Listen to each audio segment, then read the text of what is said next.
Bon après-midi et merci vous pouvez rejoindre nous pour la séance de la PNQ. À mes côtés, fidèle au poste, Patrick Hilbert. Bon après-midi. Bon après-midi, Priscilla. Augmentation taux directeur au cœur de la PNQ à l'Assemblée nationale cet après-midi. Leader l'opposition Jolie Jongorp questionne Premier ministre Navin Ramgoolam, qui est également ministre des Finances, lors de la réunion du comité de politique monétaire le 4 février dernier.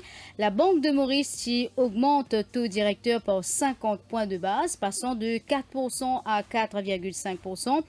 Jolie Jongorp cet après-midi demande Premier ministre si le gouvernement procède à une évaluation de l'impact de sa augmentation-là lors de différents secteurs de l'économie.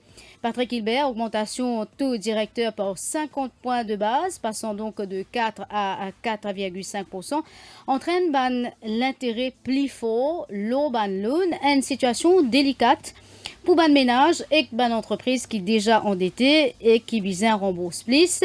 Mais ban économiste dit que sa décision là pour préparer nous mieux pour affronter l'inflation. Tout à fait, Priscilla. En septembre dernier, c'est-à-dire à 2 mois des élections générales, qui passe de 4,5%, c'était un taux qui était en vigueur depuis décembre 2022, à 4%. Mais, comme on dit, le 4 février dernier, durant la première réunion au comité politique monétaire qui est présidé par Maurice, qui est gouverneur de la Banque de Maurice, décision prend pour revoir à la hausse sa taux d'intérêt pour faire passer de 4% à 4,5%. Ramacitanen explique alors que sa décision-là est motivée par 3 éléments, c'est-à-dire l'inflation contenue, les prévisions d'inflation et la pression sur la monnaie et l'économie réelle. Un gros souci du gouvernement, c'est justement que la roupie peut continuer de déprécier. Et ça a un impact direct sur l'inflation. Donc ça veut dire que la conséquence directe, c'est que les gens besoin payer plus quand ils font un achat dans les magasins, dans les supermarchés. Ramacitanen a aussi expliqué que ça peut aider à un maintien de la stabilité des prix et, je cite, de promouvoir un développement économique ordonné et équilibré. Oui, alors nous poursuivons dans quelques petites minutes cette conférence, cette PNQ, pardon. La PNQ de Joe Lejonga, nous rappelle qui axée l'augmentation taux directeur et nous rappelle comment Wikipédia Patrick Hilbert.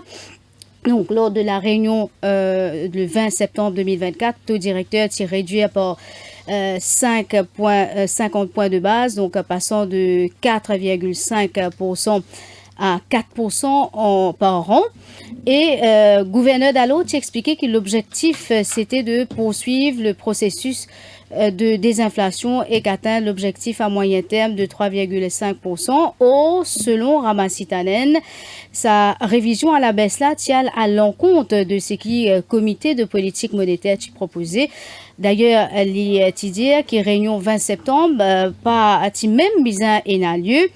L'étudiant qui comité politique monétaire Tizuan suivant ban instruction et l'étudiant qui ban technicien suivent un modèle macroéconomique pour trancher. Et ce recommande une hausse du key repo rate, mais le comité de politique monétaire qui décide autrement selon Ramacitanen. Nous vous prenons tout de suite la direction de l'Assemblée nationale.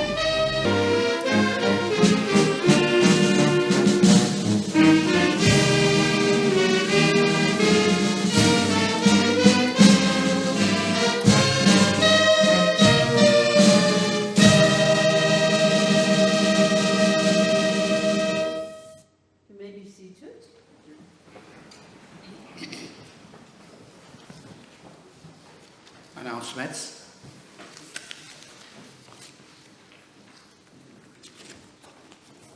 Honourable members, today I have certain announcements to make before we proceed any further. As I said at the last sitting, we are most of us still in a learning period. I will therefore once more have to refer to the standing orders for all members to observe the rules of order of this Assembly. At the last sitting, on 7 February 2025, the Honourable Leader of the Opposition raised a point of order on the use of the word culprit, on which I did not get a chance to give a ruling as he decided to walk out of the House. I had indeed taken some time, hoping that things would calm down, which unfortunately it did not.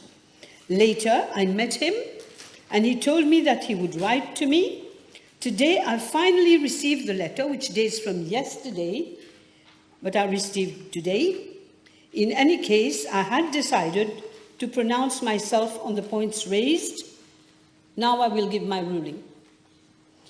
May I first of all refer honourable members to Standing Order 41, and I'm only reading the relevant parts. 41.1. A member rising to a point of order shall direct attention to the point he or she desires to bring to notice and submit it to the Speaker or the Chairperson for decision. 41.2. The Speaker or the person presiding, whose decision shall be final, may reserve such decision until a later stage of the proceedings or at any other sitting. Perhaps I should have informed the House that I had decided to reserve my ruling before the Honourable Leader of the Opposition walked out. But I did tell everybody, between inverted commas, I quote, "You are making it very difficult for me," and I was hoping that we would have found a peaceful solution. I have to repeat what I had stated at the same sitting earlier on, quoting again Standing Order 42. It shall be out of order to use unbecoming words or expressions or to use offensive language about members of the Assembly. I understand that the term culprit meant in the context political culprit, and it referred to the Honourable Leader of the Opposition in a past capacity. He cannot, at each sitting, be the object of comments regarding his past capacities. My second point is that my attention has been drawn to an offensive term used by the Deputy Prime Minister while the Leader of the Opposition was almost out of the House. There was a lot of noise, and I did not personally hear those words. I therefore read the transcript of the handset and did indeed note that an unbecoming and offensive term had been used. I discussed with the Honourable Deputy Prime Minister, who said that he had already made a decision on that issue. So you have the floor, Deputy Prime Minister. I now invite you. Thank you, Madam Speaker. I withdraw the words Alpan Dido, with your permission. The problem is I would like those words not to appear again in the handset. We will find a solution. And I thank the Honourable Deputy Prime Minister. No comments? My second announcement is as follows. In the same context, earlier on, the Honourable Fourth Member for Montaillong and Port Louis North had referred to Honourable Members from Rodrigues by stating that those who had not been appointed, that those who had been appointed as best losers should have sat in the opposition. I had to stop him carrying on with this. I now refer the Honourable Member and members to Section 5.3 of the first schedule of our Constitution.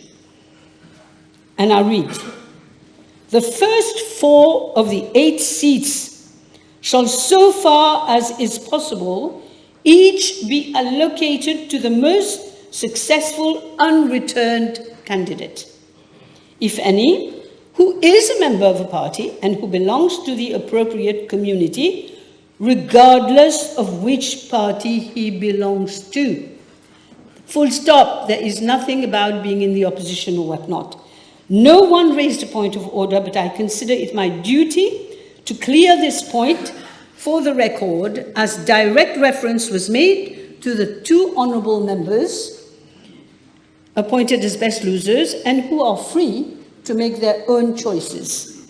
This is most inappropriate, and I will not tolerate any more such references to honourable members of the National Assembly.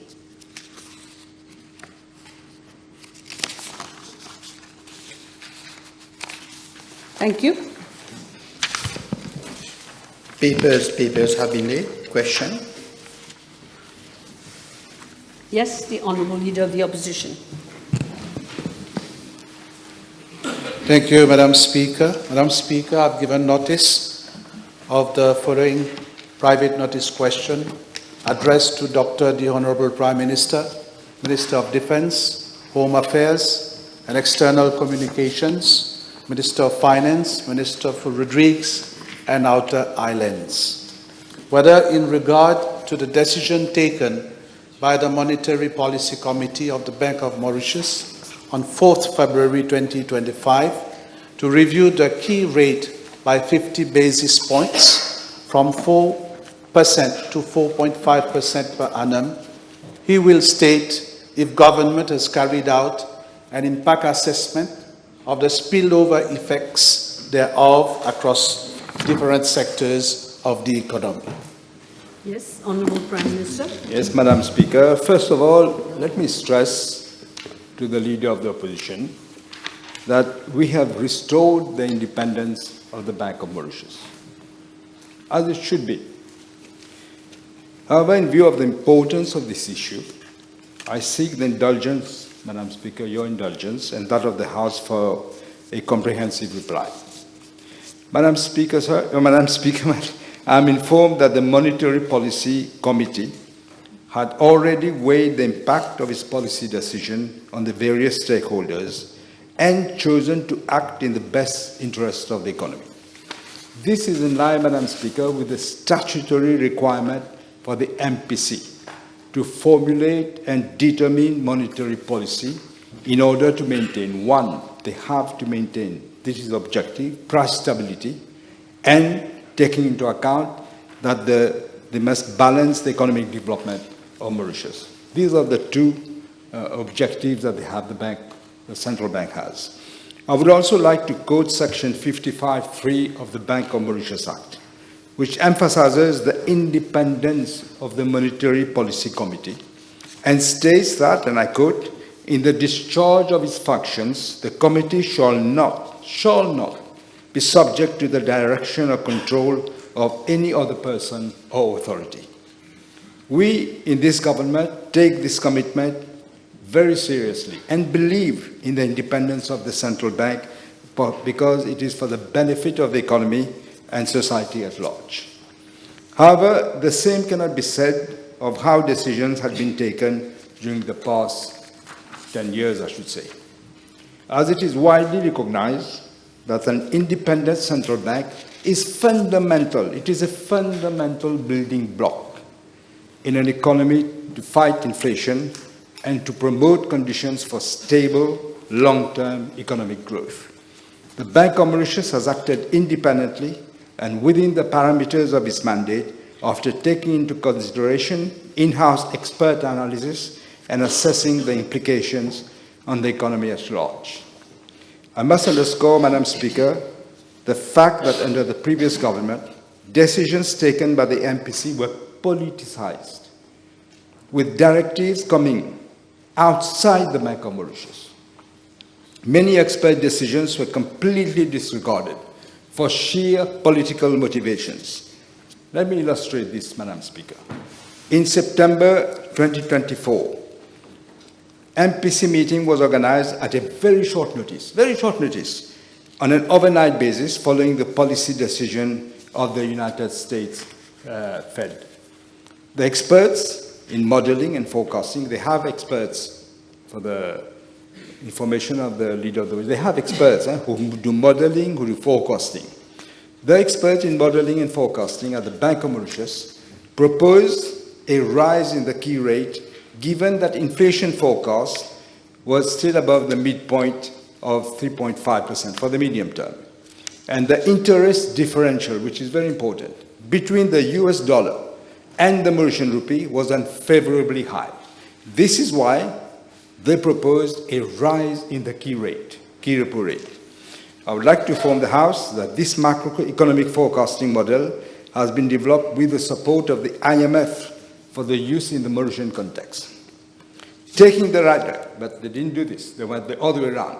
taking the right decisions in line with this expert judgment would have avoided adjustments that have now to be implemented and to the scale that are currently being seen, since this has contributed to narrowing the interest rate differentials with the US dollar significantly and assisted in containing the depreciation of the rupee. While the experts advocated for an increase in the key repo rate, which at the time was at 4.50%, the decision was then taken, contrary to what the experts' advice had been given, was a reduction in the key rate to 4%, that is, from 4.50%. The situation was dire when the government took office in November 2024. Growth data and other statistics had been doctored to show a falsely bright picture, as shown in the State of the Economy report. I won't go into the State of the Economy report. I want to stick to the answering that question. The previous government relied excessively on money printing to finance the budget deficit. The Bank of Mauritius injected a total amount of, believe it or not, 160 billion rupees. They injected that liquidity into the banking system to fund government spending and to finance the famous Mauritius Investment Corporation.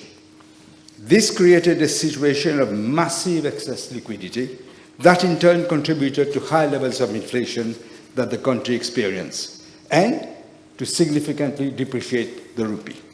This excess liquidity was at an all-time high of around 90 billion rupees in August 2023, just prior 1 year to the election. The inflation rate reached a peak of 11.3% in February of 2023, while the rupee depreciated by 46% against the US dollar, but between the end of December 2014 and November 2024, which is on a cumulative basis, inflation increased by 46.5%. Madam Speaker, these developments severely reduced the purchasing power of the population. The flawed economic model based on excessive consumption and which resulted in much higher imports while exports dwindled. The trade deficit was at a high of 163 billion rupees, that is 25.4% of GDP in 2023, and is estimated to be even higher at around 182 billion or 26.1% of GDP in 2024. The massive amount of excess liquidity in the system and the very accommodative monetary policy stance of the Bank of Mauritius led to the wide interest rate differentials between instruments denominated in rupees and those denominated in US dollars. Lower returns coming from the domestic market, money market, as the result of the massive excess liquidity have over the past years contributed to negative interest rate differentials with currencies such as the US dollar. And this has led to the weakening of the rupee. The result of this mismanagement of the excess liquidity situation was an erosion of the purchasing power of our citizens through inflationary pressures. These negative differentials are even higher when you adjust them for exchange rate effects. It was therefore crucial to ensure that this negative yield differential should be addressed sustainably if we want to contain depreciation of the rupee, the pressures on the rupee, and to restore the purchasing power of Mauritian citizens in line with our electoral promises. Let me list the action that the Bank of Mauritius has taken since the new management has taken office as from mid-November 2024 to improve conditions on the domestic foreign exchange market. The new management team acted swiftly to correct several dysfunctions that they observed in the forex market by addressing loopholes that were maintaining a depreciation bias and a shortage of foreign currencies in the market.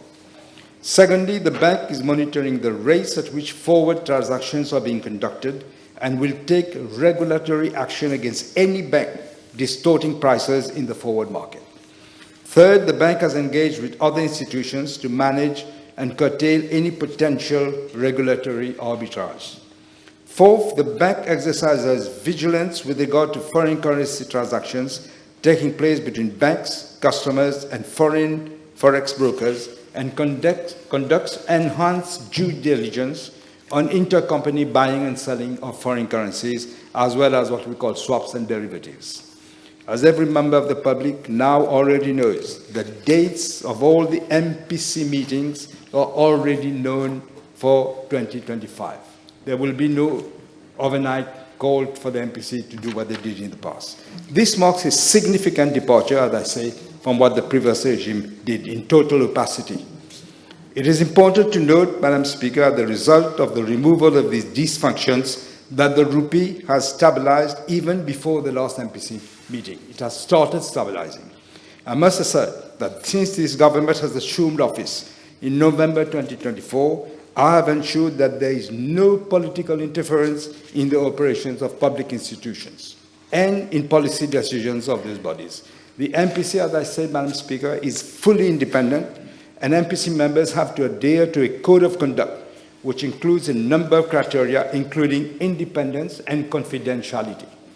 The decision-making process of the newly formed MPC at its first meeting, that is in February, was taken independently after diligently appraising the developments in the macroeconomic field and financial markets, and after balancing the risk to inflation and growth. Let me also share with you, Madam Speaker, that the MPC assesses the various implications of an interest rate change when formulating monetary policy. The implications of interest rate changes on the financial system, the household sector, and the corporate sector were considered and discussed by the MPC, I'm told, when it decided to raise the key rate on 4th of February of this year. The focus of the MPC remained on lowering inflation, achieving price stability, and exchange rate stability. The analyses conducted by the Bank of Mauritius on a hike in interest rate have confirmed the resilience of the financial system, as well as all the household and corporate sectors, to the hike in the policy interest rate. The household sector is not expected to be under any strain following this rise in the interest rate. The ratio of household debt servicing to GDP is expected to continue to hover around 6%. The rise in nominal income of households will cushion the recent increase in interest rates and maintain the debt servicing capacity. Most of this information that I'm sharing with the House is already in the public domain. The minutes are already published on the bank's website. After deliberations on the rationale and implications of increasing the interest rate, I am told the MPC carefully balanced the risk to the inflation and the growth outlooks and unanimously decided that due to the buildup of distortions in the money and foreign exchange markets, as a result of implementing inappropriate decisions under the previous government, a bold policy response was absolutely necessary. Given that inflation risk was said to be on the upside, the MPC decided that it was crucial to ensure that the inflationary expectations remain contained. The expectations are very often more important than what the inflation rate actually is. In line with the bank's price stability mandate, so they decided they will enhance the purchasing power of citizens and this will allow borrowers to better service the debt. This would help achieve the following objectives, namely, lower excess liquidity, reverse the negative interest rate differential with the US dollars, mitigate exchange rate pressures, contain inflationary pressures, and encourage savings. Madam Speaker, I must state that we're already seeing some tangible effects on both the value of the rupee and inflation, as follows. On the value of the rupee. May I take a point of order? There is an honourable member who is speaking behind my back from a sitting position. Members will have to behave as far as possible. Don't let's waste time. Honourable members, please. I'm not yet deaf, but I didn't hear. Come to your last, maybe last, I don't know, you've got a few more minutes, but the question must be on the repo rate, as much as possible. Yeah.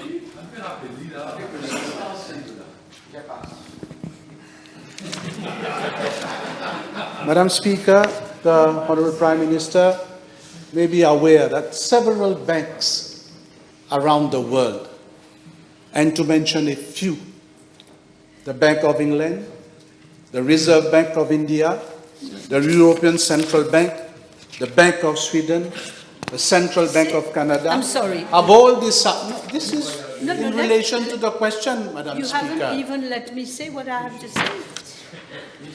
Put the question, and then you do the opposite. You do the opposite. Put your question, and then you can qualify your question. Please. Please. Madam Speaker, it is related to my PNQ because all those banks that I've mentioned, they have decided to cut down the key rate. Does the government believe that it would have been wiser in those time of global uncertainties to maintain the same repo rate? Leader of the opposition is comparing now economy of Mauritius, which has been bankrupted, with other economies which have taken the measures that they had to take. This is different. You can't compare Britain, France with Mauritius. Here we have had a government which has destroyed the state of the economy, destroyed, manipulated figures. We have to deal with it. We are having to deal with this now. This is what I need to say to the leader of the opposition. One maybe you let Madam Speaker. Honourable Fourth Member. Yes, the Prime Minister, can the Prime Minister tell us with regards to the repo rate being increased, of course, it will have an incidence, obviously, on prices in general, across the board. Now, the price stabilization account, which has been promised as the first, in fact, the most important promise of l'Alliance du Changement, was in fact for the purpose of alleviating purchasing power of low-income families who are going to be impacted by this. Should we now, can the Prime Minister tell us whether this 10 billion price stabilization account which has been promised is still on the table? The question was on the Bank of Mauritius. Now you come. I'm sure you would like to reply to that. Yeah, I can reply to that, but it's outside the question. First of all, let me say something. There is an illusion here. You don't seem to realize what the previous government has done with the economy. We have to take corrective actions. We cannot say, well, let's do as we did before. If we do that, we'll end up what Greece happened, what Greece came. I'm sorry? But this is what we have to do. We have to act responsibly. We cannot act like the previous government did. Exactly. Bravo. Last question. Yes, Madam Speaker. Again, with regard to the SMEs, I think we all agree that they are facing a difficult situation. At least government should come forward with accompanying measures for that sector. Otherwise, they will lay off workers, Madam Speaker. I'm surprised. I understand very well that issue. Maybe you can come with a proper question next time. Not on this question. I think time is up now, so we will move to the next item on our agenda. Motion. Nobody listens to what I say. Honourable Member for Beaubassin, please don't add. Ne pas mettre de l'huile sur le feu. S'il vous plaît, pas d'huile sur le feu.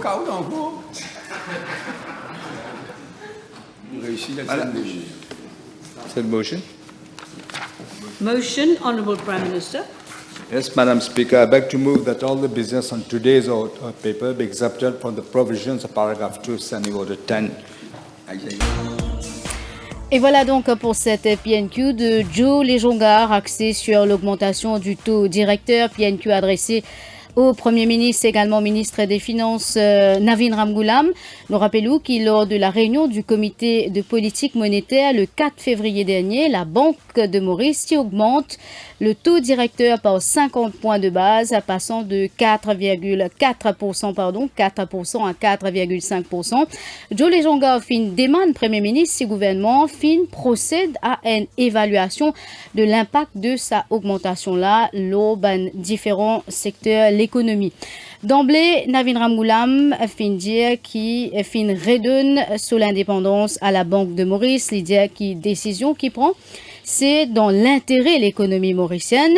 Les décisions, selon lui, sous l'ancien régime, l'étaient politisées avec une instruction en dehors la Banque Maurice. Il dit en septembre, un expert en modeling et forecasting à la Banque de Maurice qui préconise augmente key rate, c'est-à-dire ancien régime, qui imprime l'argent et que ça amène à un excès de liquidité au marché.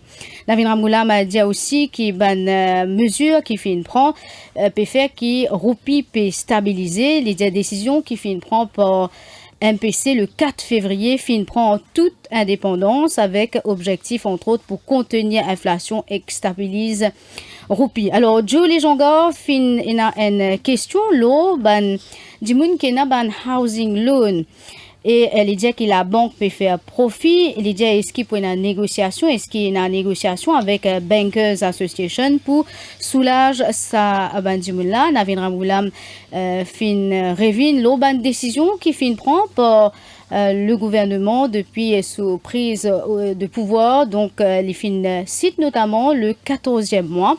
Et finalement encore une question donc de Joe Lejonga, l'eau ban SMI, donc ban petite et moyenne entreprise. Navin Ramgoolam peut dire qu'il vise à atteindre budget. Finalement aussi donc l'autre point de Joe Lejonga, il dit qui rate fin baisser dans les autres pays. Navin Ramgoolam dit pas capable de faire comparaison parce qu'ici l'ancien régime fin détruire l'économie avec manipulation de ban chiffres. Patrick Gilbert, un PNQ très technique, très chiffré.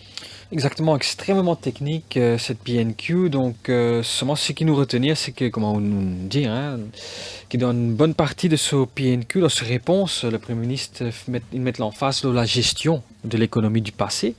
Donc, il redire cette gestion qu'il qualifie de désastreuse, la décision qui pas fin prend. Comment Tibizin prend, par exemple, il veut dire qu'en septembre dernier, tu décides pour faire le Monetary Policy Committee overnight pour baisser le key rate de 4,5% à 4%, alors que la situation n'était pas du tout favorable et qui, d'ailleurs, il peut dire dans sa réponse qu'il y a un expert de la Banque de Maurice qui dit qu'au contraire, Tibizin augmente le key rate, fait les à 4,5%. Mais ça n'a pas fini d'arriver, au lieu de faire ça, fait à 5% en fait, au lieu de faire ça, une baisse à 4%. Donc ça finit dans une conséquence, l'inflation, la hausse des prix ces derniers mois. Donc il veut dire que cette décision qui finit prend c'était par le Monetary Policy Committee, finit une décision qui est très wise et c'était la décision qui prend pour rectifier le taux qui a été fait en septembre dernier, mais seulement une préciser qui aujourd'hui, la Banque de Maurice et le comité, la MPCP, travaillent en toute indépendance et qui n'a aucune ingérence politique, contrairement à ce qui a été fait dans le passé, selon lui.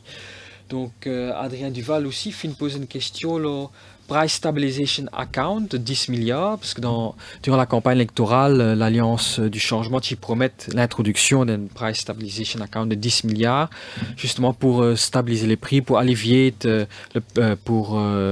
donc la situation de ma famille les plus pauvres. Mm-hmm. Donc, il a demandé, est-ce que ça, c'est toujours là? Donc, David Ramgoolam dit qu'il a réalisé dans quelle situation l'économie du pays était. Donc, ça veut dire que c'est pas tu connais auparavant que la situation est aussi grave que ça. Donc, pas capable de faire comme avant, donne des subventions à gauche, à droite. Il besoin donc agir de manière responsable. Donc, la crainte de Joe Lejonga, c'est que maintenant, avec cette décision-là, le PME risquait mettre Bandimoun à la porte, mais aussi, il fait une comparaison chiffrée. Hein. Donc, il dit que, par exemple, une famille qui a un household loan de 5 millions est allée sur 20 ans, mais à partir de la fin de ce mois-ci, ils ont besoin de payer 1427 roupies en plus au niveau de ce loan, au niveau du remboursement du loan. Donc, c'est un montant très conséquent. Donc, je voulais demander, voilà, est-ce qu'il y a un Housing Loan Relief Scheme qui est introduit en 2023, qui a été renouvelé dans le budget de 2024-25 pour aider les ménages, ces ménages-là, justement. Est-ce qu'ils sont capables d'augmenter de 500 roupies? Donc, on a me dire comme ça, voilà, ils ne sont pas capables, ils ne sont pas en mesure de faire parce que sinon, nous pouvons continuer, retourner dans la même situation que nous étions, qu'on donne beaucoup de subventions d'un côté, et de l'autre côté, pays besoin trouve l'argent de l'autre côté. Et un peu plus tôt, Patrick Hilbert, la speaker Shirin Omeroudi-Zifra fait un rappel qui vient suivre un règlement, un standing orders, et fin revient un mot qui est prononcé à l'Assemblée nationale la semaine dernière, donc le mot, deux mots, donc culprit, mais aussi alpendido. Et là, nous trouvons le député Prime Minister, donc Paul Béranger, fin retire ce mot. Oui, donc il fin retire les mots alpendido. Donc, Shirin Omeroudi-Zifra rappelle que le 7 février dernier, le leader de l'opposition, Jolie Jogal, un point of order, il dit que voilà, le DPM vient prononcer le mot culprit à son égard. Après, Shirin Omeroudi-Zifra, après le leader de l'opposition fin walk out, donc il pas donne l'État donne ce ruling. Donc, il dit, voilà, l'insvenli, Jolie Jogal a écrit lui aussi, il recevra ce lettre d'aujourd'hui. Donc, le ruling de la speaker, c'est que le mot culprit was donc Jolie Jogal tu peux dire political culprit et tu peux référer au leader de l'opposition dans une capacité antérieure. Donc le ministre, les Jogal tu ministre, donc il demandait que ça nous arrête référer tout le temps vers le passé. Et donc voilà, donc l'insven Paul Béranger, le DPM, pour discuter de la question, et donc cette fin trouve un terrain d'entente, donc c'est suite à ça que le DPM fin retire ce mot. Oui, et Shirin Omeroudi-Zifra dit aussi qu'il souhaitait que un mot pareil n'a pas réutilisé à l'Assemblée nationale. Sinon, tout à l'heure, Patrick Hilbert, débat pour continuer leur discours programme. Tout à fait, donc donc cet après-midi, c'est la suite des débats sur le programme gouvernemental 2025-2029. Donc on a plusieurs intervenants, il y en a à peu près une dizaine d'intervenants. Donc les députés Babouram, Ariette Manan, Roukni, Jagonat, Savabadi, Siben, Edouard, Somtali, Kazen, entre autres. Merci Patrick Hilbert pour ce compte-rendu donc de la PNQ de Joe Lejonda, axé sur augmentation au taux directeur. Capable de suivre un large extrait de sa PNQ là dans le journal de 16h30 tout à l'heure qui est présenté par Elodie Demen. À bientôt.